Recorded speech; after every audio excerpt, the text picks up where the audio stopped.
Bismillahirrahmanirrahim. Assalamualaikum warahmatullahi wabarakatuh. Innal hamdalillah nahmaduhu wa nasta'inuhu wa nastaghfiruh wa na'udzu billahi min shururi anfusina wa min sayyiati a'malina. May yahdihillahu fala mudhillalah wa may yudlil fala hadiyalah. Asyhadu an la ilaha illallah wahdahu la syarikalah wa asyhadu anna Muhammadan abduhu wa rasuluh. Allahumma salli ala Muhammad wa ala ali Muhammad kama sallaita ala Ibrahim wa ala ali Ibrahim. Wa barik ala Muhammad wa ala ali Muhammad kama barakta ala Ibrahim wa ala ali Ibrahim fil alamin innaka Hamidum Majid. Qala Allah Ta'ala fil Qur'anil Karim, ya ayyuhalladzina amanu taqullaha haqqa tuqatih wa la tamutunna illa wa antum muslimun. Wa qala Allah Ta'ala fil Qur'anil Karim, ya ayyuhan nasu taqu rabbakumul ladzi khalaqakum min nafsin wahidah wa khalaqa minha zawjaha wa batha minhuma rijalan katsiran wa nisaa'a wattaqullaha alladzi tasaaluna bihi wal arham innallaha kana 'alaikum raqiba. Wa qala Allah Ta'ala fil Qur'anil Karim, ya ayyuhalladzina amanu taqullaha wa qulu qawlan sadida yuslih lakum a'malakum wa yaghfir lakum dhunubakum wa man yuti'illaha wa rasulahu faqad faza fawzan 'azima.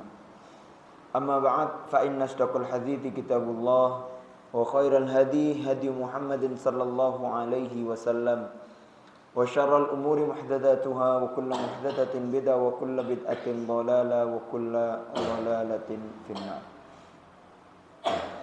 Alhamdulillah, ma'asyiral muslimin, jamaah Masjid Al-Irsyad Tulungagung rahimani wa rahimakumullah.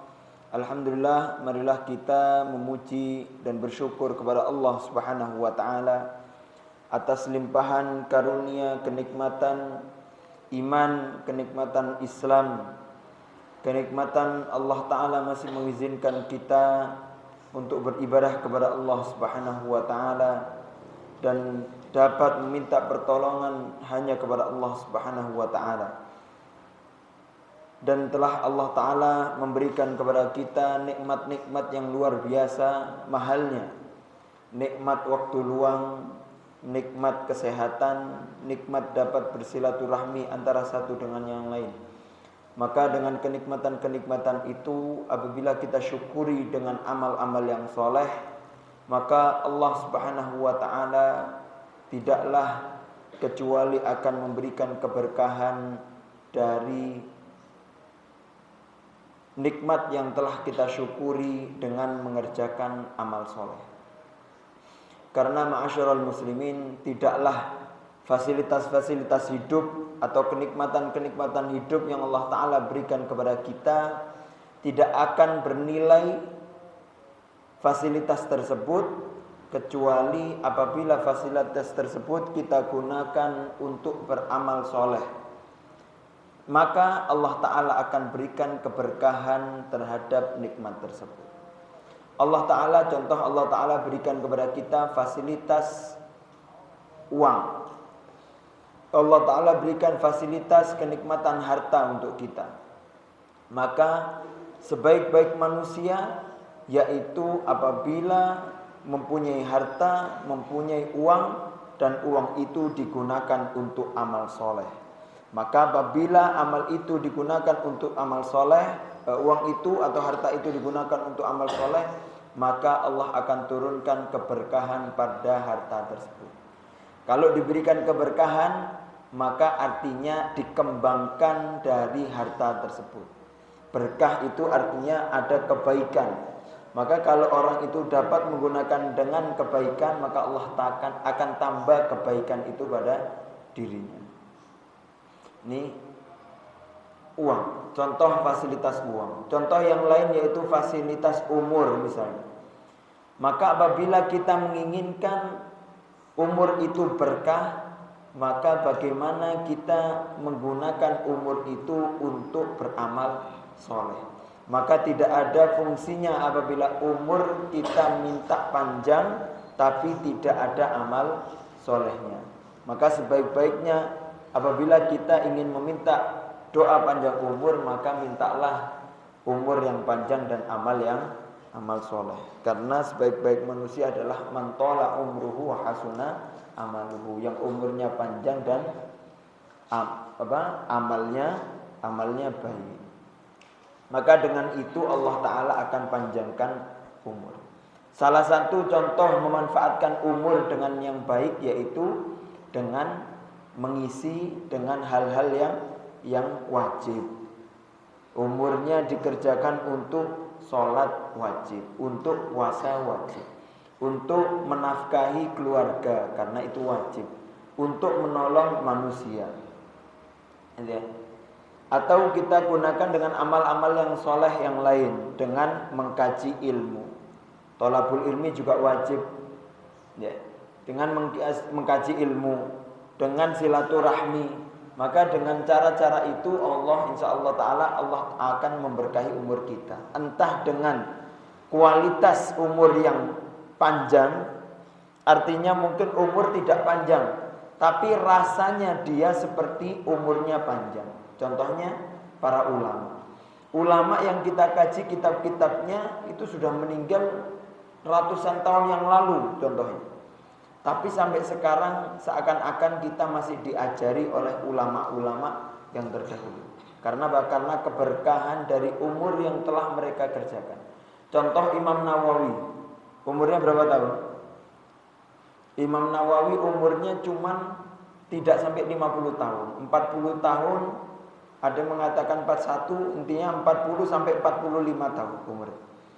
Tapi insya Allah tidaklah tidaklah setiap kita itu pasti merasakan ilmu yang telah diajarkan oleh Imam Nawawi. Contohnya apa? Karena kita insya Allah akan mengenal kitab Arba'in Nawawiyah. Insya Allah tidak ada di antara kita yang nggak kenal kitab Riyadhus Shalihin. Iya. Yang hampir-hampir kitab itu sebanding dengan sejajar dengan Al-Quran dalam peletakannya. Di masjid-masjid itu kalau enggak kitab Al-Quran atau kitab Riyadhus Shalihin, ya. Dan hampir di setiap pengajian mesti ada kajian Riyadhus Shalihin. Di kajian ini pun juga ada kitab Riyadhus Shalihin, ya, sama Ustaz Abdul Qudus. Itu karena apa? Karena keberkahan dari penulisnya yaitu Imam Nawawi yang padahal umurnya cuma 45 tahun tapi ilmunya umurnya sangat berkah. Bahkan kita juga mendapatkan dari keberkahan ilmu tersebut dari umur beliau. Artinya bila kita gunakan amal yang soleh, Allah Ta'ala berikan keberkahan itu. Entah keberkahan dengan seperti itu atau keberkahan betul-betul umurnya yang Allah Ta'ala panjangkan sehingga kita mampu untuk beramal lebih banyak lagi. Karena tidaklah Allah Ta'ala menginginkan kepada kita kecuali yang terbaik. Maka Allah Ta'ala, kalau orang itu umurnya dipanjangkan dengan amal soleh, berarti Allah Ta'ala menginginkan orang itu agar mendapatkan surganya semakin tinggi lagi. Karena Rasulullah bersabda, man ahabba an yubsata fi rizqihi wa yunsa'alahu fi atharihi falyasil rahimah. Barang siapa yang menginginkan rizkinya diperluas oleh Allah dan umurnya diperpanjang, maka caranya dengan silaturahim. Silaturahim itu apa? Yang menyambung hubungan dengan keluarga. Artinya amal soleh. Ya, berbuat kebaikan terhadap keluarganya, memberkahi umurnya sehingga Allah Ta'ala panjangkan umur dan rezekinya. Dan yang kedua, marilah kita bersolawat dan salam kepada Nabi Muhammad SAW, karena beliau adalah suri tauladan kita. Beliau adalah panutan kita, beliau adalah manusia terbaik yang menjadi contoh dalam segala hal aspek kehidupan kita. Selanjutnya, ma'asyiral muslimin, alhamdulillah kita dapat berkumpul kembali yang insyaallah tempat dimuliakan oleh Allah Subhanahu wa taala. Yang alhamdulillah kemarin kita sudah sempat libur panjang dan kita libur karena harus fokus terhadap ibadah utama di bulan Ramadan, ya, yaitu puasa Ramadan dan amal-amal yang lain yang sudah kita pernah singgung sebelum Ramadan, bahwasanya Ramadan adalah pendidikan, adalah madrasah, sekolah untuk pendidikan umat muslim. Maka apabila seseorang itu masuk sekolah terus lulus dari sekolah, maka dia harus menjadi mempunyai cap anak yang terpelajar. Begitu juga ketika kita seorang muslim yang masuk di bulan suci Ramadan, maka keluar bulan suci Ramadan harus menjadi hamba-hamba yang mengabdi kepada Allah, hamba-hamba yang bertakwa kepada Allah Subhanahu wa taala. Seperti Allah Subhanahu wa taala berfirman, ya ayyuhalladzina amanu kutiba alaikumusiyam kama kutiba alal ladzina min qablikum la'allakum tattaqun. Apabila kita mengerjakan puasa itu bersemangat di bulan suci Ramadan, maka Allah taala menginginkan kita agar menjadi hamba-hamba yang bertakwa setelah selesai bulan suci Ramadan. Artinya apa yang telah kita perjuangkan di bulan suci Ramadan tidak boleh kita tinggalkan semuanya. Maka perlu untuk kita istiqomahkan. Meskipun jumlahnya lebih sedikit, tapi semangatnya tetap istiqomahnya ada. Mungkin di bulan suci Ramadan kemarin kita puasa 30 hari nonstop tanpa berhenti, ya. Maka di setelah Ramadan minimal ya kita tetap puasa. Kalau enggak Senin puasa Daud atau puasa Senin Kemis atau puasa-puasa yang lain harus, gitu ya. Sehingga seakan-akan tidak hanya puasanya di bulan suci Ramadan saja. Yang dulu di bulan suci Ramadan kita target baca Quran 1 hari 1 juz. Maka ketika selesai bulan suci Ramadan jangan sampai kita enggak baca Quran. Kita harus tetap baca Quran. Maling enggak kalau kemarin 1 juz 1 hari, ya sekarang 1 hari, kalau bisa 1 juz atau lebih, paling enggak 1 hari harus ada baca Qur'annya. Ya 1 lembar atau 1 halaman, seperti istiqomahnya ada.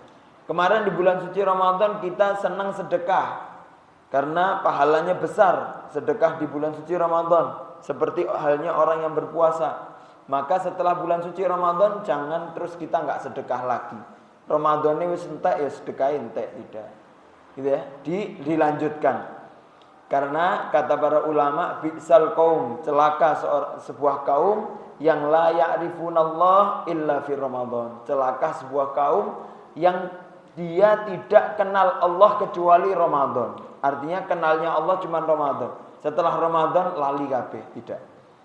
Maka Ramadan itu adalah acuan dia belajar kita, maka setelah Ramadan adalah penerapan dari belajar di bulan suci Ramadan. Dan saya mengucapkan taqabbalallahu minna wa minkum shalihal amal kullu am wa antum bi khair. Semoga Allah taala terima semua amalan kita di bulan suci Ramadan dan bulan-bulan yang lain insyaallah. Semoga kita di setiap tahunnya akan mendapatkan kebaikan dari Allah Subhanahu wa taala. Baik, ma'asyiral muslimin, kita lanjutkan kajian rutin kita, yaitu tafsir atau Al-Quran sebagai panduan hidupku. Ini jamnya kok gak berubah? Jam 7 kurang 10 terus. Apa gak boleh berhenti? Gak ada jam. Saya kira jam 7 tadi, ternyata salah. Setengah 7 ya. Baik. Kemarin kita lanjutkan ya. Kemarin kita sampai di tafsir surat Al-Baqarah. Kita masih dalam tahap-tahap, insyaallah ya, dengan membaca bismillah.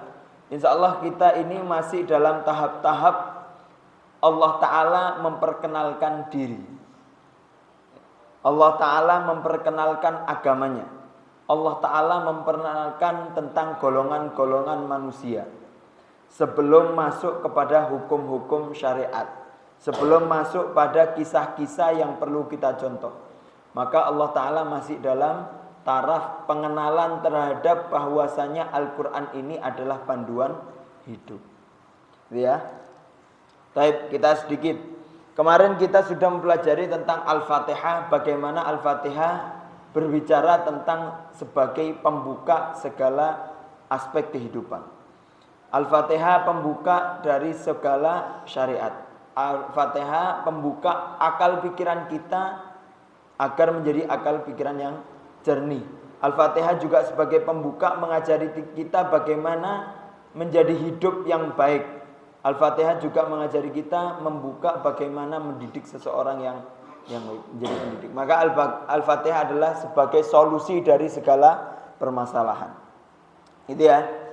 Yang aspek pilar 3 itu jangan dilupakan dalam surat Al-Fatihah, yaitu Allah Ta'ala mempunyai segala pujian karena Allah Ta'ala mempunyai 3 pilar. Apa pilar yang pertama? Allah Ta'ala Rabbal Alamin. Allah Ta'ala yang mendidik, yang mengatur segala sesuatu kecuali Allah Subhanahu Wa Ta'ala. Mengatur, mendidik alam semesta.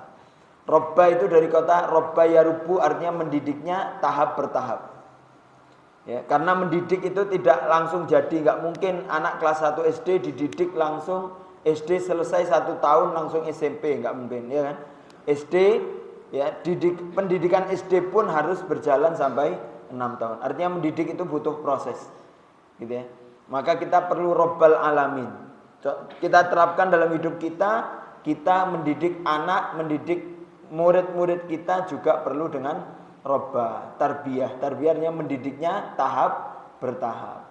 Mungkin kalau sekarang nggak tahu, nggak bisa diomongi, besok diomongi lagi. Sekarang bisanya sampai ini, besok dikembangkan lagi.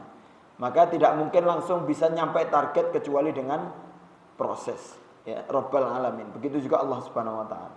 Yang kedua pilarnya yaitu Allah Ta'ala memulai segala sifatnya dengan Ar-Rahman Ar-Rahim. Kasih sayang. Begitu juga yang perlu kita terapkan. Kita memulai pertemanan, memulai pendidikan harus dengan kasih sayang. Ya, tidak dimulai dengan kemurkaan, tidak dimulai dengan marah-marah, tidak dimulai dengan yang lain lah. Intinya kita mulai dengan kasih sayang. Begitu juga Rasulullah mendidik para sahabat-sahabat pemberani beliau, dimulainya dengan kasih sayang. Usama bin Zaid itu dididik sama Rasulullah dengan kasih sayang. Usama bin Zaid anaknya Zaid bin Harisa. Zaid bin Harisa adalah anak angkat Rasulullah.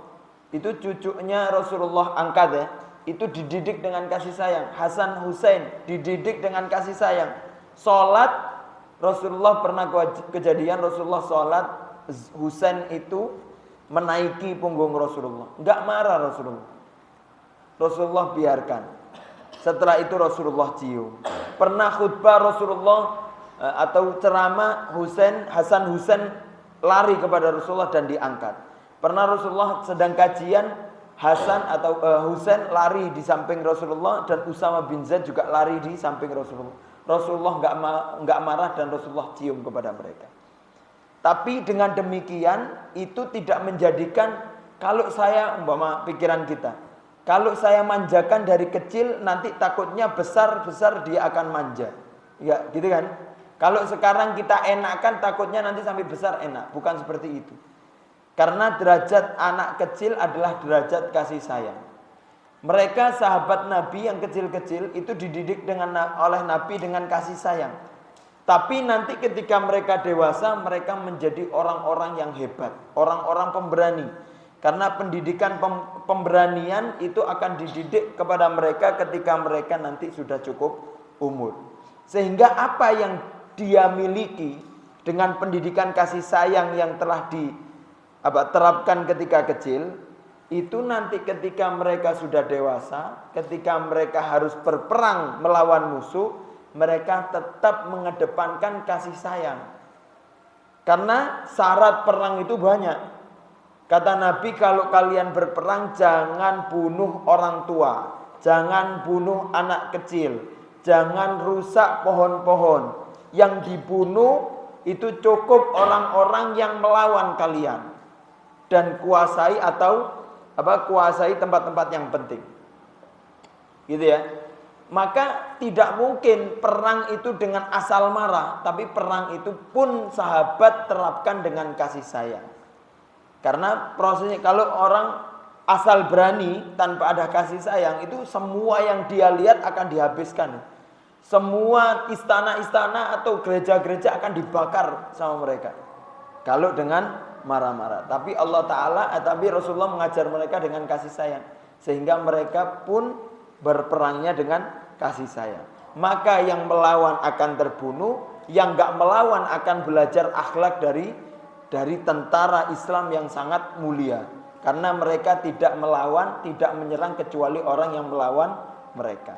Ini butuhnya kasih sayang. Maka ketika anak didik kita didik dengan kasih sayang, sampai dewasa pun dia akan kasih sayang terhadap orang lain.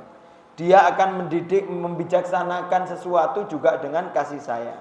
Seperti itu ya. Itu pilar kedua. Yang pilar ketiga yaitu Maliki Yaumiddin, artinya mempunyai kebijaksanaan diri sebagai kebijaksanaan diri sebagai penentu. Gitu. Seperti itu. Baik, maka tiga pilar ini pantaslah Allah Subhanahu wa taala menjadi zat yang patut untuk satu-satunya zat yang patut untuk disembah dan dimintai pertolongan. Kita dengarkan azan sejenak. Baik, kita lanjutkan. Alhamdulillahirabbil alamin wassalatu wassalamu ala asyrafil anbiya'i wal mursalin wa ala alihi wa sahbihi ajmain. Selanjutnya dalam surat Al-Fatihah selanjutnya Allah Ta'ala mengatakan kita meminta ihdinas siratal mustaqim, meminta petunjuk jalan yang lurus. Maka sambungannya di dalam surat Al-Baqarah Allah Ta'ala langsung menjawab, Alif Lam Mim dzalikal kitabu la raiba fi. Dzalikal kitabu la raiba fi. Itulah kitab yang tidak ada keraguan. Ya, artinya tadi Alif Lam Mim itu ada yang mengatakan nama Al-Qur'an atau Alif Lam Mim itu adalah tingkatan perwakilan huruf yang sangat menyeluruh dalam makharijul huruf al-hijai yang ada di dalam Al-Qur'an. Artinya itu adalah kitab yang sangat besar, itu adalah kitab yang tidak ada keraguan di dalamnya. Yang mana fungsi kitab itu adalah hudan lil muttaqin, adalah petunjuk bagi orang-orang yang bertakwa. Artinya ketika kita ingin mempelajari Alkitab, Al-Quran, maka syaratnya kita harus paham Al-Quran itu la raiba fi, tidak ada keraguan. Berarti nggak boleh kita baca Quran terus ragu, ini bener apa enggak ya? Quran ini tepat, Quran ini sesuai dengan manusia enggak ya? Quran ini betul enggak ya? Quran ini bisa saya terapkan enggak ya? Ini enggak boleh. Jadi kita harus yakin bahwasanya Quran itu penuh keyakinan, tidak ada keraguan. Karena ragu itu sifat yang tercela. Ragu itu enggak bisa. Salat itu kalau ragu itu harus diambil yang paling sedikit. Wudhu kalau ragu harus wudhu lagi. Kecuali ragunya lebih pada yakin. Contohnya gini, saya sudah wudhu maghrib, terus isya saya belum wudhu, isya mau sholat isya, saya ingat-ingat tadi sudah wudhu, batal enggak saya? Ketika keraguan itu 50% antara batal enggak batal, maka batal. Tapi kalau ragunya itu 75%, kayaknya saya insya Allah saya nggak batal, cuman masih ada ragu sedikit. Nah, tapi keyakinan 75% ini kita masih nggak batal, ya masih dalam wudhu. Tapi kalau 50% berarti kita batal, itu namanya ragu. Tapi kalau lebih sedikit namanya dzon. Kalau dzon itu kita kembali ke hukum asalnya apa? Asalnya saya wudhu, ya kan? Asalnya saya wudhu dan saya saya lebih pada yakin kalau saya belum batal, meskipun ada lupanya sedikit, itu nggak masalah, kita masih ya. Tapi kalau 50% itu namanya ragu, syak, dan itu batal. Maka kita nggak boleh ragu, ya kita harus yakin. Ragu itu nanti juga bahaya. Ragu tengah-tengah itu orang munafik itu juga tengah-tengah. Maka kita masalah yakin nggak yakin kita harus lebih pada ilmu yakin. Tahu ya? Maka Al-Qur'an itu la raiba fi, tidak ada keraguan di dalamnya. Dan dia ini langsung dijawab sama Allah Subhanahu wa taala yang tadi kita minta ihdinas siratal mustaqim, ya Allah, saya minta petunjukmu yang lurus. Allah taala langsung jawab, petunjuk yang lurus adalah Al-Qur'an ini. Maka Rasulullah mengatakan, taraktu fikum amroini, saya tinggalkan kepada kalian dua perkara. In tamassaktum bihima falan tadilla abada. Kalau kalian pegang teguh kepada dua ini maka kalian tidak akan tersesat. Maka siratal mustaqim. Apa? Kitabullah wa sunnatun nabi, ya. Wa sunnatur rasul. Kitab Allah Subhanahu wa taala Al-Qur'an dan hadis Rasulullah sallallahu alaihi wasallam. Bagi siapa petunjuk ini? Bagi orang-orang yang bertakwa kepada Allah. Orang-orang yang berhati-hati kepada Allah. Orang yang menyerahkan diri kepada Allah. Orang-orang al-muttaqin, orang-orang yang takut kepada Allah. Siapa orang-orang muttaqin itu? Allah taala menjelaskan di sini. Di sini adalah sifat orang-orang muslim, sifat orang-orang bertakwa kepada Allah. Maka dalam kajian ini insyaallah kita selesaikan. Maka setelah ini Allah taala memperkenalkan tiga golongan manusia. Yang pertama yaitu golongan orang-orang yang bertakwa kepada Allah. Dan yang kedua nanti adalah golongan orang-orang yang kafir, orang-orang yang tidak percaya kepada Allah. Yang ketiga yaitu golongan orang-orang munafik. Ya. Golongan orang bertakwa Allah Ta'ala ceritakan, Allah Ta'ala jelaskan pada tiga ayat. Ya. Allah Ta'ala menjelaskan tentang orang-orang bertakwa tiga ayat. Setelah itu Allah Ta'ala menjelaskan tentang orang-orang kafir dua ayat. Setelah itu Allah Ta'ala menjelaskan tentang orang munafik berapa ayat? 13 ayat. Artinya yang banyak itu berarti lebih apa? Lebih bahaya dan lebih susah untuk dihindari. Harus lebih diperhatikan. Gitu ya? Harus lebih diperhatikan. Karena yang 13 ini itu tidak tahu. Takutnya kita bisa masuk kepada golongan yang Allah Ta'ala mengingatkannya lebih banyak, yaitu orang-orang munafik. Bahkan Umar bin Khattab, sekelas Umar bin Khattab yang akidahnya luar biasa, bahkan karena akidah yang luar biasa syaitan pun takut.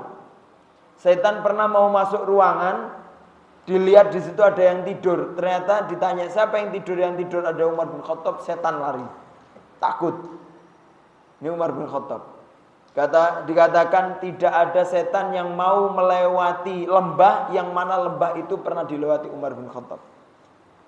Dengan demikian Umar bin Khattab tetap menjaga diri agar tidak termasuk orang-orang munafik. Karena sempat Rasulullah mempunyai teman rahasianya, yaitu siapa? Abu Hudzaifah bin Yaman, teman rahasia Rasulullah. Dan Abu Hudzaifah itu dikasih tahu, Abu Hudzaifah nama-nama orang munafik itu ini, teman rahasia. Sehingga Umar bin Khattab itu takut kalau dirinya termasuk orang yang munafik, karena munafik itu bahaya dan takut terperosok di dalamnya. Sehingga Umar nanya, ya Abu Hudzaifah, siapa nama orang munafik? Kata Abu Hudzaifah, enggak boleh Umar karena ini rahasia. Sehingga Umar menanyakan, apakah saya termasuk orang munafik itu ya wahai Abu Hudzaifah? Kata Abu Hudzaifah, tidak ya Umar. Maka cukup. Ya, bahkan Umar saja berhati-hati. Baik.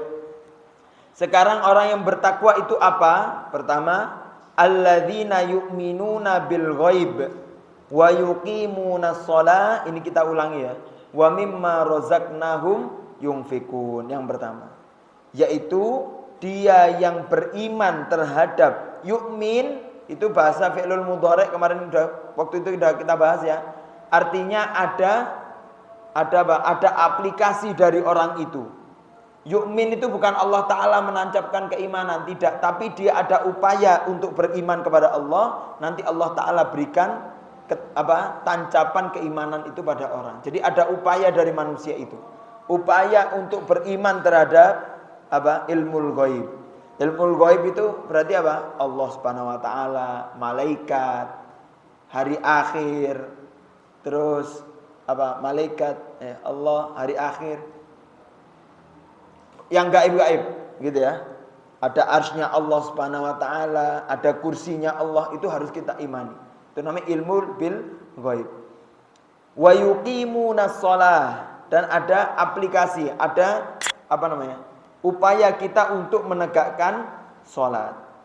Wa mimma razaqnahum, dan dari apa-apa yang telah diberikan rezeki itu oleh Allah Subhanahu wa taala, maka upayanya apa dari rezeki itu?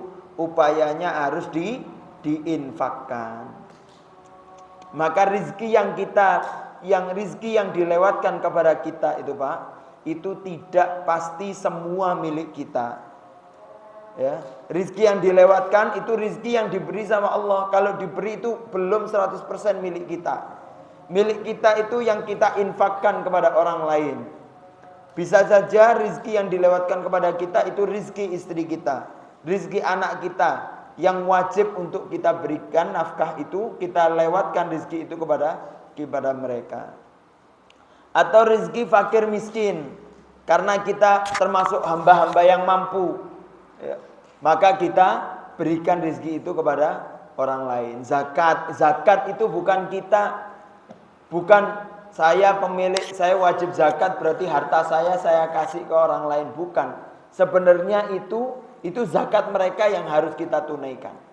Jadi jangan pernah sombong kalau kita mengeluarkan zakat itu. Yang kita syukuri itu, ya Allah, alhamdulillah Allah Ta'ala mengizinkan saya untuk bisa beramal zakat. Tapi sebenarnya kita salurkan itu adalah kewajiban kita yang harus kita tunaikan kepada mereka. Kita berikan kepada mereka. Itu hak mereka yang harus kita tunaikan. Karena Rasulullah pernah memerintahkan siapa namanya? Untuk ke Yaman, sahabat Nabi sallallahu jatuh ini ya. Siapa namanya? Yang dikirim ke Yaman siapa? Bukan. Mu'adz bin Jabal, barakallahu fiik. Mu'adz bin Jabal, kata Rasulullah, sesungguhnya mereka adalah orang-orang ahlul kitab. Maka perintahkanlah sholat kepada mereka, perintahkan puasa, dan takhud min agniyaihim li fuqaraihim, dan ambillah harta dari orang-orang kaya. Ambil ya, bukan minta, ambil. Artinya apa? Berarti harus ada yang dikeluarkan, harus ada yang diambil, yaitu zakat. Gitu ya. Maka orang-orang yang ambil zakat, pekerja untuk yang ngurusi zakat, itu kalau datang untuk ngambil zakat kepada orang kaya itu hukumnya mengambil, bukan minta. Karena memang harus dikeluarkan. Karena harta itu kalau nggak diambil susah keluarnya kadang. Kalau nggak ditagih susah. Karena harta itu sesuatu yang paling disukai sama manusia. Ya, kalau nggak diambil lupa nanti takutnya. Itu ya. Maka itu harus dikeluarkan. Maka biasanya orang-orang minta itu sampai bahasanya hagallah ya. Hagallah, ini haknya Allah. Minta. Tapi kadang orang itu nggak memposisikan diri bahwasanya dia ini pantas untuk diberi atau enggak, karena biasanya sudah mendarah daging antara keluarga sehingga sampai minta-minta. Gitu ya. Ada itu Pak, kadang sampai saya pernah lihat sendiri. Karena orang tuanya biasa minta, terus turun temurun, saya anaknya fulan dulu biasa dikasih, maka saya juga minta sekarang. Nah, ini bukan profesi yang baik sebenarnya. Ya, meskipun minta itu boleh, tapi lebih baik untuk bekerja, karena semua nabi bekerja. Itu bahkan dia ini minta sama orang, ya karena orang tuanya bisa minta, terus akhirnya anaknya minta. Yang diminta itu Pak, itu sepeda motornya Supra X. Yang minta sepeda motornya PCX. Nah, keren kan ini? Yang minta, ya Allah minta PCX. Gimana Supra X bisa ngasih PCX? Dalam sistem zakat nggak bisa itu sebenarnya, gitu ya. Karena ini kelihatannya lebih mampu. Tapi ada yang bisa sistem itu, yaitu sistem wakaf. Kalau wakaf itu targetnya tidak hanya fakir miskin, tapi semua orang bisa merasakan wakaf. Contoh apa? Sekolah wakaf, masjid wakaf, ya kan? Masjid apa dipilih? Ini kaya nggak? Kalau nggak kaya nggak boleh sholat sini kan enggak. Semuanya bisa merasakan nikmat dari wakaf. Baik. Bukan itu pembahasan kita, intinya apa? Kita melewatkan rezeki yang telah kita infakkan, rezeki yang telah diberikan oleh Allah Subhanahu wa taala. Itu 3 pertama. Dan sifat yang selanjutnya yang dimiliki orang-orang muttaqin yaitu walladzina yu'minuna bima unzila ilaika wa ma unzila min qablika wa bil akhirati hum yuqinun. Yaitu mereka yang beriman terhadap apa-apa yang telah diturunkan kepadamu seperti yang diturunkan kepada umat-umat terdahulu, ya, atau nabi yang terdahulu. Artinya beriman terhadap Al-Qur'an. Ini sifat orang muttaqi. Ya, enggak bisa kita bertakwa tanpa kita yakin terhadap Al-Qur'an. Dan kitab-kitab yang betul, kitab-kitab yang terdahulu. Kita yakin terhadap kitab Injil, Zabur, Taurat, dan kitab-kitab yang lain yang diturunkan dari Allah Subhanahu wa taala kepada nabi-nabi. Wabil akhirati hum yuqinun, dan terhadap yakin terhadap hari akhir. Itu ya. Maka dia akan mendapatkan petunjuk. Kalau enggak yakin terhadap hari akhir, enggak dapat petunjuk, maka dia akan tersesat. Nanti di akhir zaman ketika matahari harus terbit dari barat, sebelum terbit barat itu malam itu terasa lama seperti itu. Malam itu. Maka yang enggak tahu ilmunya, mereka akan bingung dengan media, bingung untuk pengabaran. Sekarang gitu ya, ada kebakaran ngambil HP, enggak ngambil timbo ya, enggak ngambil ember untuk air, enggak ngambil HP. Ada mobil mau kecelakaan, ngambil HP syuting. Ada orang mau kecelakaan, ngambil HP syuting, ya kan? Belum nyelamati tapi di syuting. Kan media ini sudah muncul seperti itu. Ada kabar alam sedikit diberitakan di media sosial kan, ya, penting sebar. Nanti kira-kira bisa demikian. Ketika sebelum matahari terbit di barat, sebelum pintu taubat Allah Ta'ala tutup, itu malam itu panjang. Sehingga fenomena alam, sehingga orang-orang yang nggak tahu, dia akan mengambil kesempatan itu untuk didokumentasikan. Tapi hamba-hamba yang muttaqin, dia tahu ternyata ini dekat ditakutkan panjangnya malam, ditakutkan matahari terbit dari barat dan pintu taubat ditutup, sehingga mereka akan lari ke masjid Allah dan meminta taubat kepada Allah Subhanahu wa taala. Dan itu Rasulullah sudah terapkan. Buktinya apa? Di sholat gerhana. Sholat gerhana itu fenomena alam yang ditakutkan ketika sholat gerhana. Fenomena alam itu Allah Ta'ala memunculkan matahari dari barat.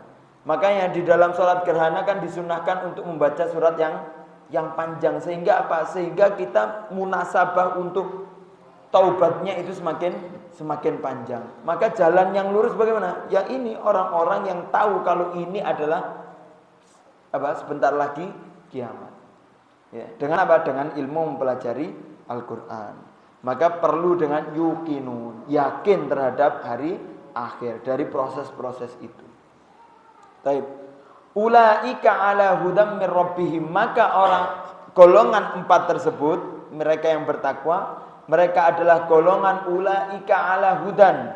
Ya, kalau sudah kita tegakkan golongan 4 ini, yaitu beriman terhadap yang gaib, ya. Terus menegakkan sholat, ya. Ini kalau enggak negakkan sholat enggak bisa jadi orang yang bertakwa. Saya yakin sama Allah tapi saya enggak sholat, enggak bisa. Ya. Dan Allah Ta'ala memasukkan aplikasi ibadah satu ini. Yuqimunas sholat, berarti sholat ini ibadah yang paling penting. Setelah itu menginfakkan dari rezeki kita. Setelah itu kita yakin beriman terhadap kitab-kitab yang Allah Ta'ala turunkan dan beriman terhadap hari akhir. Maka apabila kita yakin terhadap 5 ini dan mengaplikasikan 5 ini, maka kita masuk terhadap golongan hamba-hamba yang mendapatkan hidayah dari Allah Subhanahu wa taala. Hudan mir rabbihim, ya. Allah Ta'ala akan memberikan hidayah kepada hamba itu. Karena apa? Karena mengerjakan yang 5. Jadi mendapatkan hidayah itu, ini kalau kita lihat ya, ulaika ala hudan, berarti mereka mendapatkan hidayah. Kenapa mereka mendapatkan hidayah? Karena mereka telah melakukan yang golongan yang sebelumnya. Karena golongan sebelumnya itu ada upaya manusia untuk ke situ, gitu ya. Maka hidayah itu nggak bisa dikasih begitu saja kalau nggak ada proses kita mendekatkan diri kepada Allah atau proses mencari kebenarannya Allah Subhanahu wa taala. Maka hidayah nggak bisa turun. Gitu ya. Buktinya apa? Semua yang percaya terhadap kejujuran Nabi, tidak semua itu mendapatkan hidayah dari Allah Subhanahu wa taala. Gitu ya. Tapi mereka yang yakin terhadap kebenaran, ingin mencari kebenaran, mereka mendapatkan hidayah dari Allah Subhanahu wa taala meskipun mereka tinggalnya jauh dari Nabi. Tapi ketika mereka meminta kebenaran, Allah taala berikan hidayah itu. Contohnya Salman Al-Farisi tinggalnya di Persia, nggak ketemu Nabi sebelumnya, tapi ketika dia meminta kebenaran, Allah taala berikan hidayah kepada dia. Tapi Abu Thalib, maaf ini sebagai contoh, Abu Thalib yang dekat dengan Nabi, tapi ketika dia tidak meminta kebenaran dari Allah Subhanahu wa taala, bahkan sebelum meninggal Rasulullah tawarkan mengatakan, "Ya ammi, qul la ilaha illallah uhajjulaka indallah." Saya akan menjadi saksimu, saya akan beralasan kepada Allah Subhanahu wa taala di akhirat kelak. Tapi ketika Abu Thalib enggan untuk mencari kebenaran dan dia tetap mengikuti agama nenek moyang, maka Allah Taala tidak tancapkan hidayah itu kepada Abu Thalib. Artinya kalau kita minta hidayah, Pak, kita harus nyambut hidayah itu. Gitu ya. Kita harus sambut. Kalau hidayah kita nggak sambut, kita nggak mau pernah belajar Al-Quran, ya kita sampai kapan mau belajar? Sampai kapan kita mau tahu tentang Al-Quran? Sampai kapan kita mau dapat hidayah dari Allah Subhanahu wa taala? Karena ya Rasulullah pernah mengatakan al-iman yazdad wa yanqus. Iman itu nambah dan turun. Al-iman yazdad wa yanqus. Yazdad bit ta'ah wa yanqusu bil maksiyah. Iman itu naik dan turun. Naiknya itu karena meningkatkan ketakwaan. Jadi karena kita meningkatkan ketakwaan, meningkatkan ketaatan, maka iman kita akan naik. Kalau kita maksiat, maka iman kita akan turun. Bukan Allah Ta'ala naikkan sehingga taat, Allah Ta'ala turunkan maka dia maksiat. Bukan seperti itu. Bukan sebagai alasan, kenapa kamu maksiat? Karena iman saya sedang turun, bukan itu. Kalau iman sedang turun, terus tambah maksiat, ya tambah turun. Gitu ya. Maka caranya bagaimana? Kok iman sedang turun? Kok sedang lupa terhadap akhirat? Caranya meningkatkan ketaatan dan ketakwaan. Saling nasihat kebaikan. Para sahabat itu ketika iman-iman mereka turun, mereka langsung manggil temannya beberapa, terus bilang, ayo najlis nu'min sa'atan. Itu para sahabat gitu. Ayo kita duduk, kita beriman sejenak.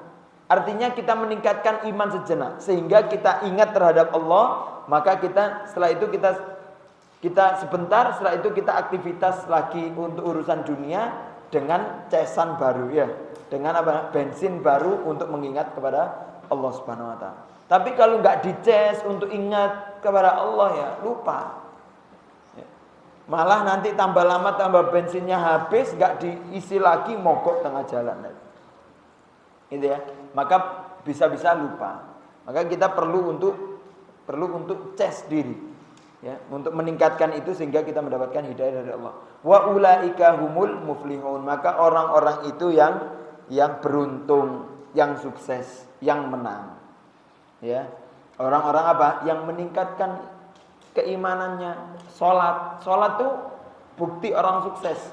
Bukti orang menang karena dia bisa menerapkan konsekuensi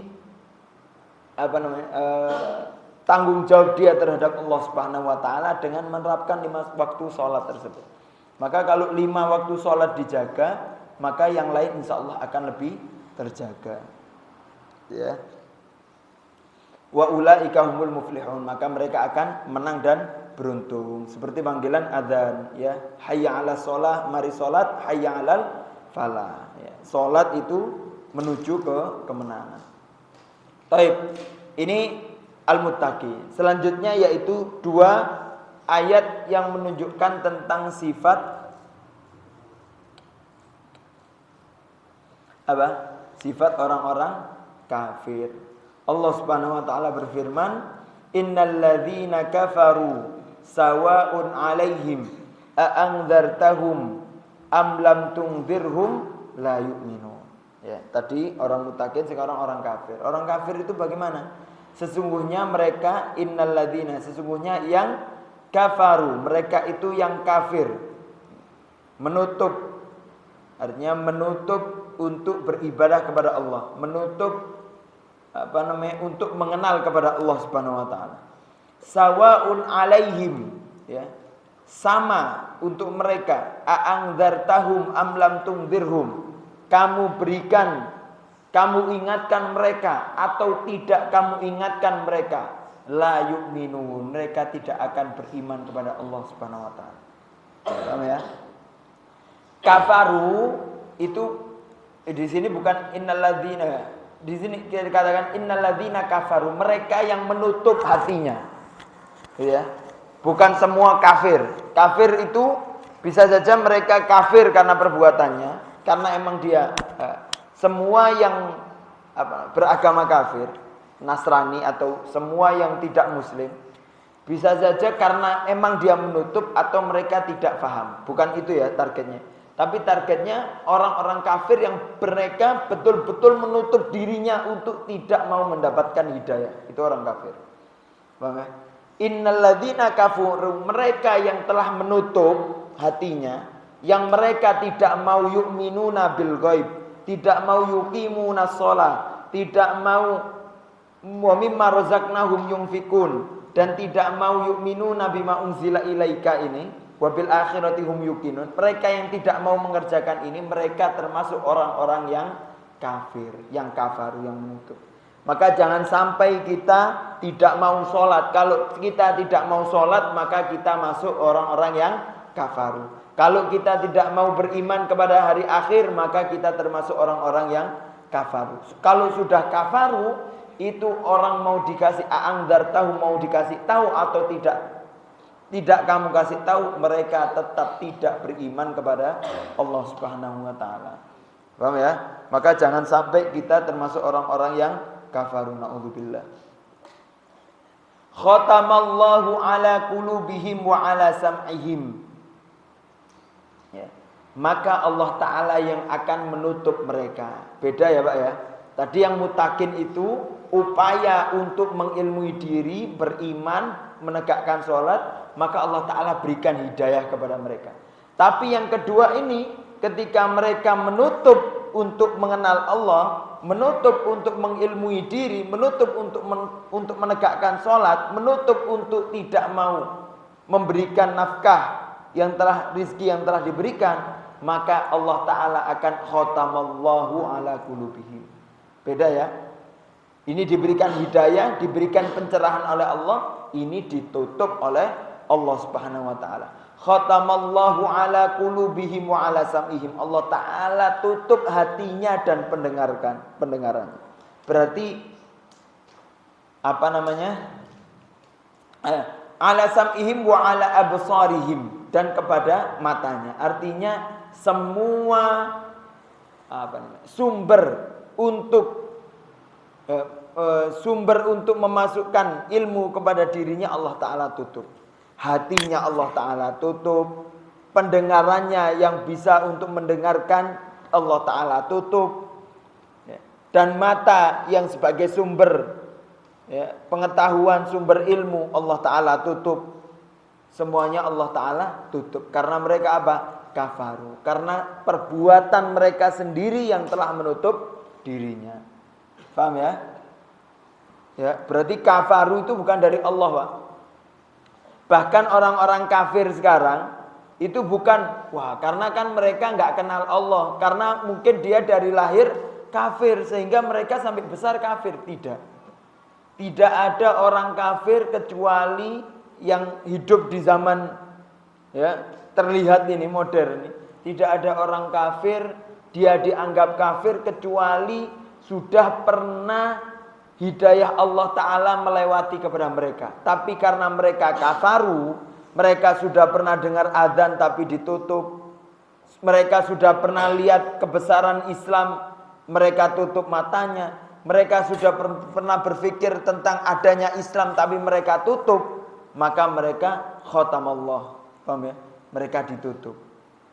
Kecuali kalau dia primitif, Pak. Tinggalnya kalau kita ngelihat Google Map ada samudra luas, terus ada pulau kecil, gak kelihatan, terus primitif hutan, ngomongnya gak seperti bicara manusia, gak tahu apa namanya, gak pernah tahu Candi Borobudur, gak pernah tahu Ka'bah, gak pernah tahu apa lagi, keajaiban-keajaiban dunia lah, nggak pernah tahu itu sama sekali. Syukron. Nggak pernah tahu itu sama. Nah, kalau primitif demikian itu bukan kafaru, itu orang ahlul fatrah. Karena apa? Allah Subhanahu Wa Taala berfirman, artinya Allah Taala tidak menghukum sebuah kaum sampai Allah Taala mengutus utusan ke situ. Kalau risalah Rasul tidak sampai kepada mereka, ya mereka tidak dihukum oleh Allah Subhanahu Wa Taala.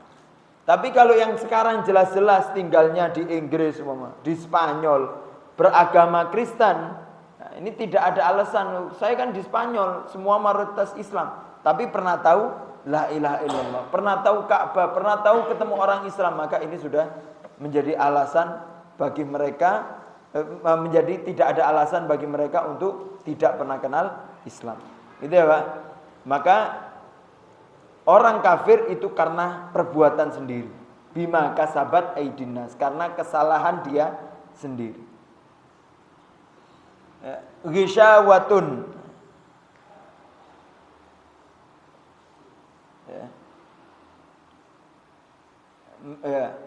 Allah Ta'ala tutup. Walahum adabun azim. Maka baginya adalah azab yang pedih. Ini orang kafir, orang yang menutup dirinya. Baik, sudah dua, muttaqin dan orang-orang kafir. Yang terakhir tentang orang-orang yang ketiga ini yang bahaya, yaitu orang-orang munafik. Wa minan nas, dan sebagian dari manusia, man yaqulu amanna billah wa bil yaumil akhir wa ma hum bimu'minin. Ini hati-hati. Ini bahayanya orang yang ketiga ini. Yang iman itu jelas nih, bertakwa tempatnya darajatul a'la, jelas di surga. Orang-orang kafir di neraka, jelas. Jelas ya. Munafik di mana tempatnya? Karena dia enggak jelas, tempatnya paling pojok. Innal munafiqina fi darkil asfal minanar. Karena munafik itu enggak jelas tempatnya. Tempatnya pojok. Kalau sekarang dia punya tempat, itu karena tipu daya mereka sendiri. Ya, karena bahasanya? Karena kepentingan mereka. Nanti kalau sudah jelas antara hitam dan putih, mereka tidak akan pernah punya tempat. Ya. Bahkan ada salah satu kisah ini, tapi nggak usah ceritakan negara mana. Ada salah satu kisah presiden itu, ini negara lain ya. Presiden itu dia membantu musuh negara untuk mengambil negara itu. Ketika musuhnya sudah masuk dan dia mengkhianati, otomatis kan dia orang negara itu ya. Karena dia membantu negara lain, membantu golongan lain untuk menghancurkan negara ini, maka dia kan orang lain mengetahui, oh ini orang munafik terhadap negaranya sendiri. Maka ketika negara ini betul-betul hancur di tangan musuh yang dibantu oleh dia, ketika ini sudah hancur, dia sendiri dibunuh oleh musuh yang dulu temannya dia. Paham ya? Bahkan diberondong di dalam rumah. Artinya apa? Artinya orang munafik, orang yang telah membantu orang lain ini berarti itulah munafik lah. Berarti kalau dia pernah mengkhianati negara sendiri, otomatis negara lain akan pernah dikhianati, nggak punya tempat. Maka dia tidak termasuk A dan tidak termasuk B. La haula wala haula, nggak kanan nggak kiri. Ya, ini orang munafik. Naudzubillah. Ini orang-orang yang tidak punya prinsip. Dia yakin dia dekat Al-Quran tapi tidak yakin terhadap Al-Quran. Ini bahaya. Taib. Siapa mereka orang munafik? Wa minan nas, sebagian dari manusia, tidak semua, sebagian dari manusia. Man yaqulu amanna, mereka mengatakan saya beriman kepada Allah. Mengatakan, Pak ya. Berarti dia secara hukum dia muslim. Ya, secara zahir dia seakan-akan muslim. Saya beriman. Wa bil yaumil akhir, saya juga beriman terhadap hari akhir. Tetapi wa ma hum bimu'minin, Allah pastikan dia tidak beriman dengan iman yang sempurna. Karena iman mereka sekedar dalam lisannya. Karena dia juga tidak menerapkan 4 ini juga. Gitu ya. 4 orang-orang yang bertakwa yang tadi pertama. Mereka mengatakan iman. Jadi secara zahir, secara dilihat dia muslim. Bukan jelas-jelas dia kafir, tidak. Orang munafik itu muslim. Dikubur juga secara muslim. Ya, dikubur juga secara muslim karena dia beriman kepada Allah Subhanahu wa taala. Tetapi bagi orang-orang yang terpandang, orang-orang yang mempunyai derajat dalam Islam, umpama kiai, syekh, guru besar gitu ya, itu tidak dianjurkan untuk menyolati orang munafik. Tidak dianjurkan. Ya. Nabi juga tidak menyolati orang-orang yang munafik. Bahkan Abu Hudzaifah bin Yaman itu tidak jadi sampai Umar itu pengen tahu siapa saja orang munafik, itu dilihat ketika ada orang meninggal dan Abu Hudzaifah tidak mensolatinya, padahal Abu Hudzaifah tahu, berarti dia orang yang munafik yang pernah disebutkan oleh Rasulullah SAW. Paham ya? Tapi untuk orang-orang yang biasa boleh nyolati orang munafik itu karena dia secara kelihatan muslim. Jadi poinnya munafik itu orangnya secara kelihatan muslim. Itu kan teman kita, dia kelihatannya sholat ya, kelihatannya. Dia kelihatannya beriman, ya kelihatannya. Gitu ya. Kelihatannya. Bukan jelas-jelas orang luar, bukan. Munafik itu badannya seperti sama. Mereka yukhadi'una Allah. Ya. Walladzina amanu, tetapi sifat mereka zahirnya mereka mengatakan ya, man yakul itu kan berarti mengucapkan saya beriman, tetapi hatinya yukhadi'unallah, hatinya mengucilkan, mencaci, merusak, menghina, tidak suka terhadap Allah Subhanahu wa taala. Walladzina amanu, dan dia juga tidak suka terhadap orang-orang yang beriman. Ya. Menipu Allah dan dia juga menipu orang-orang yang beriman. Yukhadi'unallah walladzina amanu wa ma yakhda'una illa anfusahum wa ma yash'urun. Mereka seakan-akan mengatakan saya Islam, tapi dia menghancurkan Islam dari sisi dalam. Dia menghancurkan Allah Subhanahu wa taala dari sisi lain. Dia menghancurkan orang-orang beriman dari sisi lain. Itu ya. Ini orang munafik ini bahayanya demikian, Pak. Jadi seakan-akan teman, ternyata mereka menghancurkan kita sendiri. Dan lihat, Pak ya, sejatinya orang Islam itu kuat dan tidak bisa digoyahkan dan tidak bisa dihancurkan kalau orang Muslim itu sudah kuat demikian. Cuman hancurnya bagaimana? Hancurnya caranya adalah yang lain ini nggak bisa menghancurkan musuh ini. Gak bisa. Gak ada ceritanya Yahudi perang sama Muslim, karena Yahudi jelas-jelas musuh ya Pak. Gak mungkin orang kafir atau Yahudi betul-betul perang sama Islam terus Islam kalah, itu gak mungkin. Gak pernah ada cerita sejarahnya, gak pernah. Kecuali ada jembatan yang menghancurkan orang Islam dari dalam. Apa? Orang-orang munafik. Dalam surat Al-Hasyr ada itu kisahnya. Nanti insya Allah kita mudah-mudahan lewat sampai situ. Artinya adanya orang munafik itu adanya titik kelemahan yang bisa dihancurkan oleh musuh luar. Maka Yahudi itu cara menghancurkan Islam atau negara yang mayoritas muslim caranya dengan menyusupkan orang-orang munafik di dalamnya. Dan orang munafik itu bukan modelnya orang Yahudi, tidak. Modelnya sama dengan model Islam, sama dengan model negara itu sendiri. Maaf kalau negara ini sekarang kita lagi rapuh, bukan karena dihancurkan kelihatan penjajah Yahudi masuk, tapi karena ada munafik yang mungkin bangsanya sama-sama bangsa Indonesia, mungkin agamanya sama-sama agama Islam, tapi mereka karena munafik, mereka membantu Yahudi untuk menghancurkan negara sendiri atau agama sendiri. Paham ya? Lek Yahudi datang ke Indonesia, insya Allah Indonesia lebih berani, Pak. Tapi kalau sudah munafik yang dimasukkan, nah itu yang berat. Kita nggak tahu-tahu kita sudah di rong-rong dari dalam. Nah, ini bahayanya munafik. Mereka yukhadi'unallah, mereka menghancurkan, menghina Allah Subhanahu wa taala. Dan mereka juga menipu orang-orang mukmin. Tetapi Allah Subhanahu wa taala mengatakan wa ma yakhda'una illa anfusahum. Ya, dia tidak menipu kecuali untuk menghancurkan diri sendiri. Karena Allah dan orang mukmin tidak pernah akan hancur, tidak akan pernah tertipu. Ya, kecuali mereka yang lemah baru mulai katut. Tapi kalau berprinsip nggak mungkin. Ya. Bahkan iblis mengatakan wa bi'izzatika la aghwiyannahum ajmain, ya, illa ibadakal mukhlasin.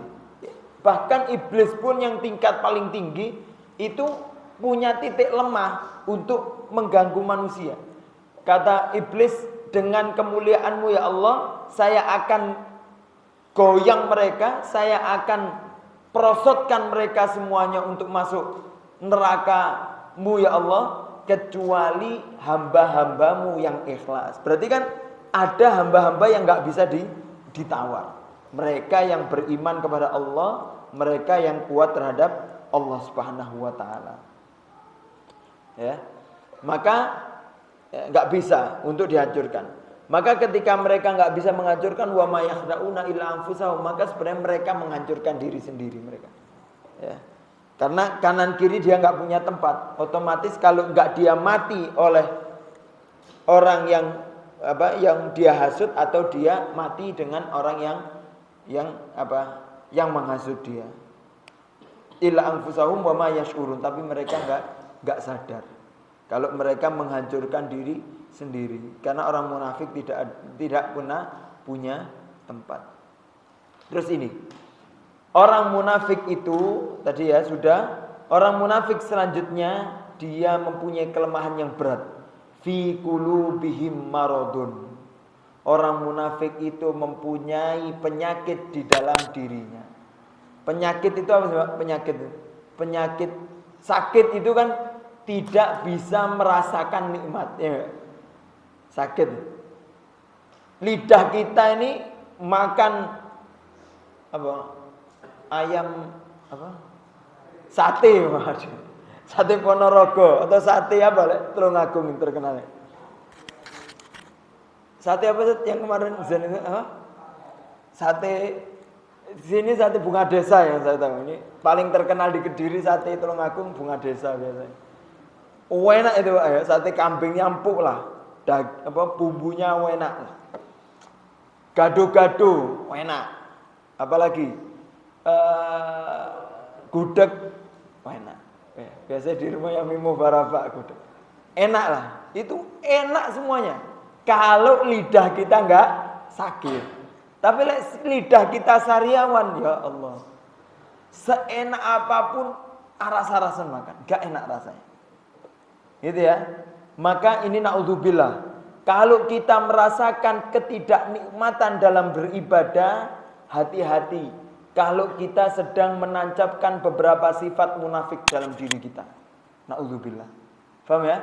Karena sifatnya munafik itu tidak nikmat dalam beribadah, karena fi qulubihim marad. Karena dia mau ibadah prinsip sama agama gak enak rasanya. Pengennya adu domba, pengennya situ. Munafik itu. Gak kanan, gak kiri, mana sing kepingin dilakukan. Maka dia gak pernah mendapatkan kenikmatan. Maaf ya, nikmat taat dia merasakan nikmat maksiat juga dia nggak pernah merasakan nikmat. Karena hatinya, buktinya apa? Buktinya dia tidak akan pernah menikmati indahnya ibadah. Karena sifat munafik itu, idza qamu ila sholati qamu kusala. Kalau mereka mau negakkan sholat, sholatnya aras-arasen. Karena apa? Karena dia nggak nikmat, fi qulubihim marad. Karena hatinya sudah sakit itu gak enak. Mau apapun, mau sholat gak enak, gak sholat gak enak, wis gak jelas. Itu orang-orang munafik. Naudzubillah. Kalau kita sudah mulai seperti itu rasa kita, maka harus ditingkatkan lagi ketaatan kita sehingga kita terjauh dari sifat-sifat itu. Dan sifat-sifat munafik itu kata Rasulullah 3 yang terkenal ya. Idza hadatsa kadzaba. Ini sifat, bukan langsung masuk orang, oh kalau bohong kamu munafik, tidak. Ini sifat-sifat yang menuju kepada kemunafikan. Naudzubillah. Idza hadatsa kadzaba. Kalau sudah terbiasa itu naudzubillah. Kalau dia berbicara dia bohong. Wa idza wa'ada akhlafa. Kalau janji dia tidak tepati. Wa idza tumina khana. Kalau dia diberikan amanat dia khianat. Diberikan amanat suruh megang uang. Oh, iki enak iki uang. Nanti diputar, diurus untuk dirinya sendiri, kepentingan pribadi dia. Tidak amanat. Ini amanat seperti ini enggak, tapi dibuat yang lain. Ya, amanat uang ini untuk kesejahteraan rakyat, tapi uang ini digunakan untuk kepentingan parpol, kepentingan pribadi. Nah, ini salah satu sifat-sifat munafik yang sudah masuk kepada dirinya. Naudzubillah. Maka jangan demikian. Fi qulubihim maradun. Maka ada kerusakan hati. Fazadahumullahu maradun. Maka Allah Ta'ala akan tambahkan penyakit itu. Walahum adzabun alim. Dan Allah Ta'ala akan berikan azab bagi mereka yang pedih. Bima kanu yakdzibun. Karena dustanya mereka terhadap Allah Subhanahu Wa Ta'ala. Karena ngomongnya wa minan nasi man yaqulu amana, ngomongnya beriman tapi mereka mendustai dalam dirinya. Munafik itu zahiruhu iman tapi batinuhu kufrun. Jadi ngomongnya iman tapi hatinya kufur, gak percaya sama Allah Subhanahu Wa Ta'ala, gak mau ibadah kepada Allah. Maka sakit bimakanu yakdzibun. Ini berarti dusta, bohong sama Allah. Ini dari sifat lisan dia sudah berbohong. Wa idza qila lahum la tufsidu fil ard. Orang munafik ini sudah hatinya sakit, dijak ngomong gak iso.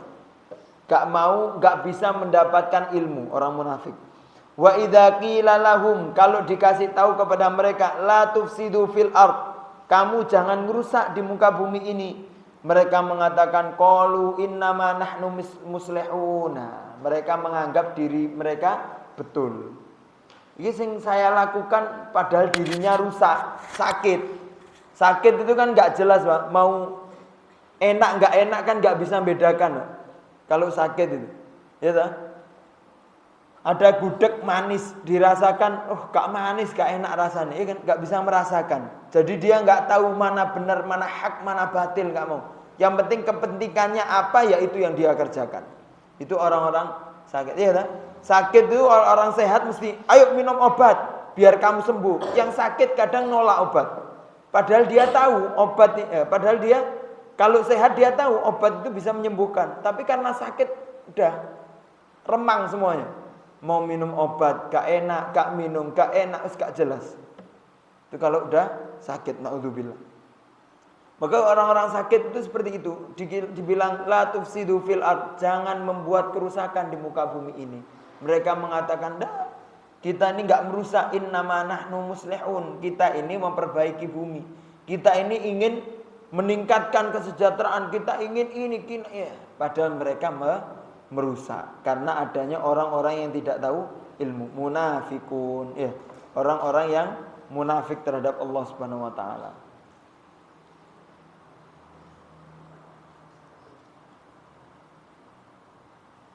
Gitu ya. Itu orang-orang, artinya orang munafik itu yang ngomongnya saya beriman, tapi kalau mau menerapkan untuk ngurusi dunia, mereka nggak mau pakai hukum Allah Subhanahu wa taala. Ya, saya beriman, Tapi lek mau menerapkan ini ya nggak pakai syariat Allah lah, ada syariat-syariat yang lain. Nah, ini bahaya. Mau meminta kesejahteraan, padahal yang memberikan kesejahteraan itu Allah, tapi dengan tidak caranya Allah Subhanahu wa taala. Sampai mana sejahtera?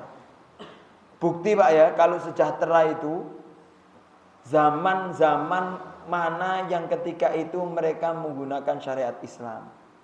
Bahkan sejahteranya itu Pak, masalah urusan kecil aja, masalah urusan wakaf. Wakaf itu ilmu pelajarannya sedikit. Dalam ilmu fikih itu sedikit wakaf. Tapi dampak wakaf itu luar biasa ilmunya. Wakaf itu zaman dulu, zaman Islam, syariat Islam ditegakkan. Wakaf itu dapat menopang kehidupan dari lahirnya anak sampai meninggalnya orang itu. Dan wakaf itu targetnya bukan hanya orang fakir miskin. Kalau zakat itu fakir miskin 8 golongan ya. Zakat fitrah ada yang mengatakan hanya buat fakir miskin saja. Tapi ada yang mengatakan tidak. Tapi kalau wakaf itu mau miskin mau kaya semuanya berhak mendapatkan hak wakaf itu. Gitu ya.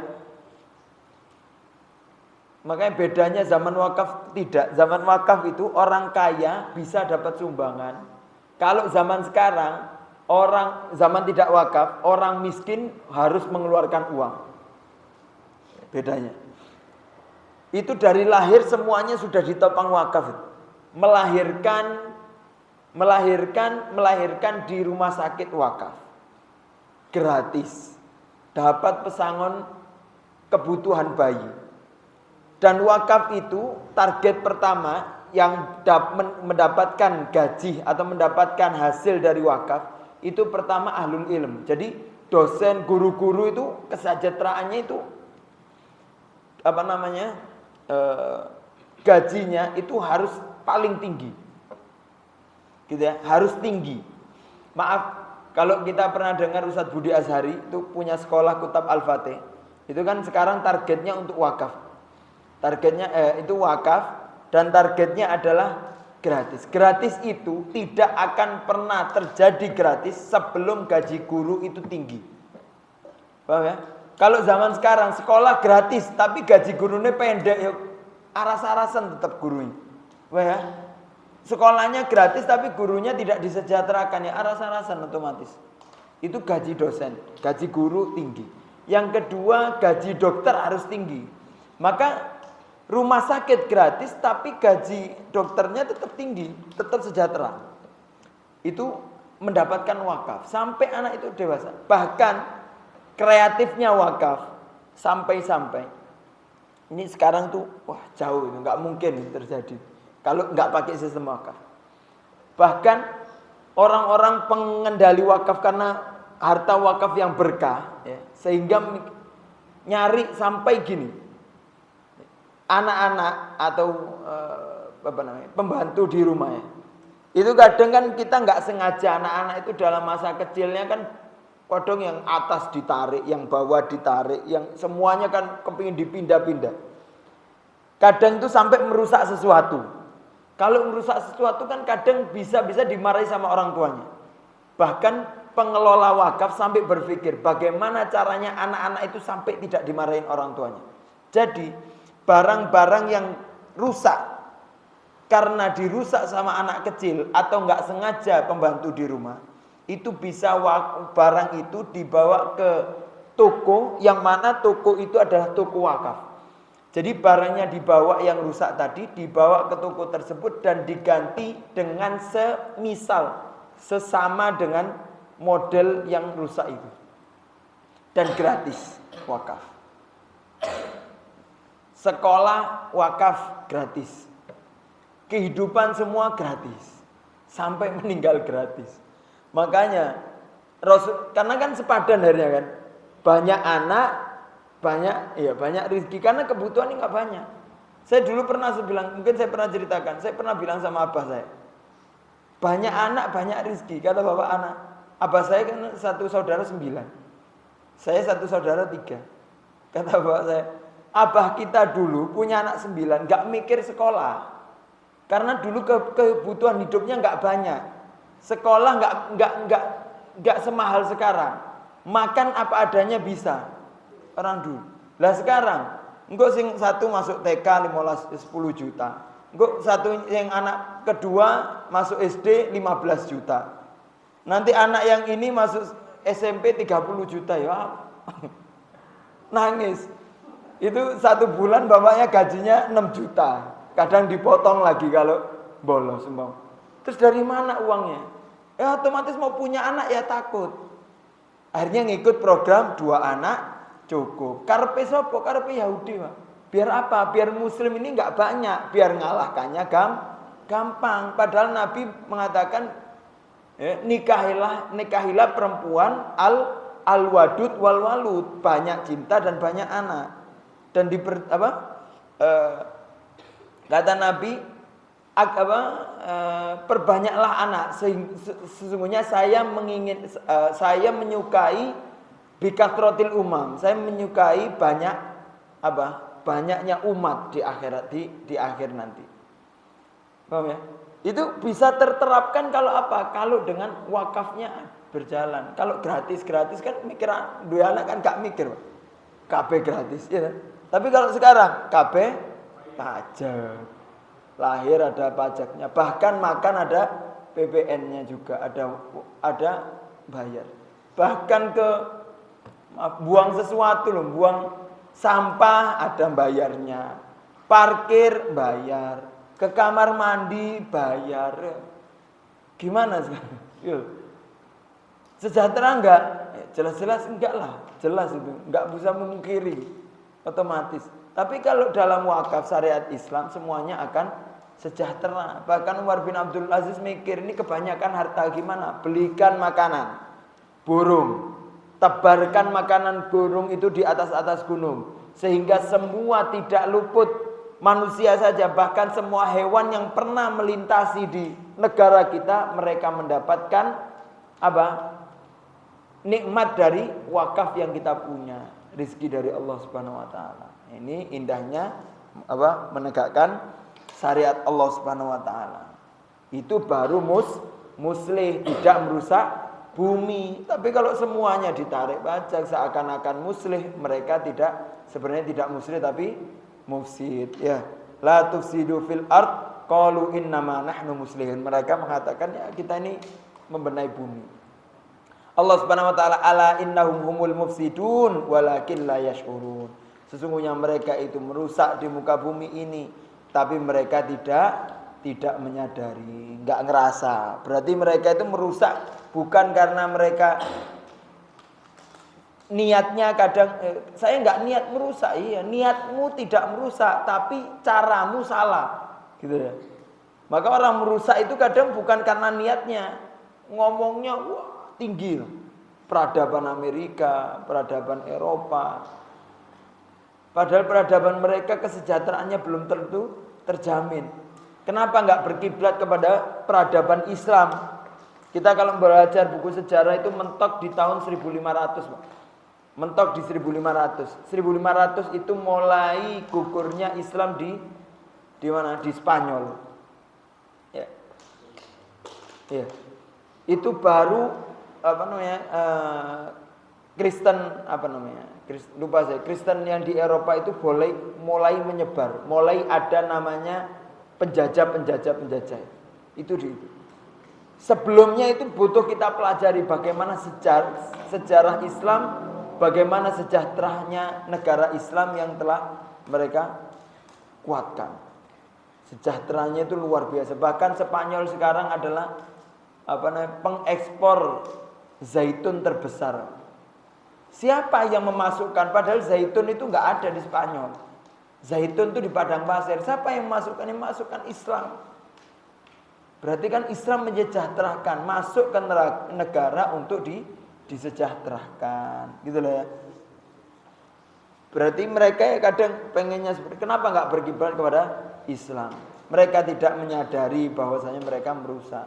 Selanjutnya yang terakhir ya, insyaallah. Cukup sekian ya, jam berapa ini? Cukup sekian dulu, insyaallah kita lanjutkan besok tentang soalnya munafik ini banyak Sekitar sampai 13 ayat. Barakallahu fiik, semoga bermanfaat. Yang penting kita terapkan, kita harus menjadi hamba-hamba yang bertakwa kepada Allah Subhanahu wa taala. Jangan sampai kita menjadi hamba yang kafir. Yang kafir itu artinya kafir itu bukan dari Allah yang menurunkan kepada kita, tapi karena kita sendiri yang kafaru, ya, yang telah kafaru, yang telah menutup. Jangan sampai kafir, apalagi di tengah-tengah munafik. Ta'udzubillah. Enggak kafir, enggak mukmin, maka tidak akan pernah punya tempat. Rusak hatinya dan akan menjadi penyakit. Mudah-mudahan kita menjadi hamba-hamba yang beriman dan yakin terhadap Allah Subhanahu wa taala. Amin ya rabbal alamin. Astaghfirukum, semoga bermanfaat. Kurang lebihnya minta maaf. Subhanakallahumma bihamdika asyhadu an la ilaha illa anta astaghfiruka wa atubu ilaik. Akhiran da'wana alhamdulillahirabbil alamin. Wassalamualaikum warahmatullahi wabarakatuh.